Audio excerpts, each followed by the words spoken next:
How much unity is there amongst EU leaders at this point, Ollie?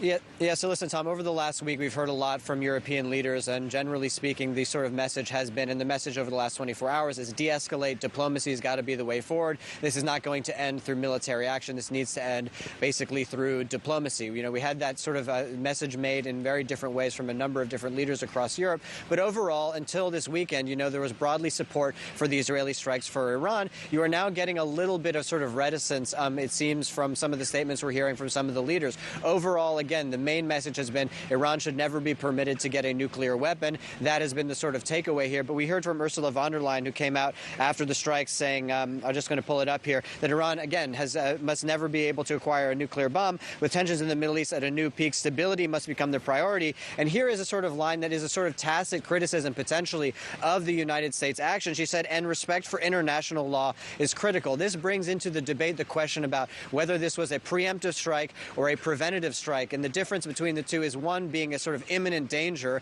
that is a preemptive strike that would, allow the United States basically to strike within Iran. The other one is a sort of preventative strike, which is a much more abstract, longer-term sort of concept of what the sort of threat that Iran was proposing. And that is some of the concern that you hear from the international community and certainly domestically from the United States. But overall, Tom, we're here in The Hague.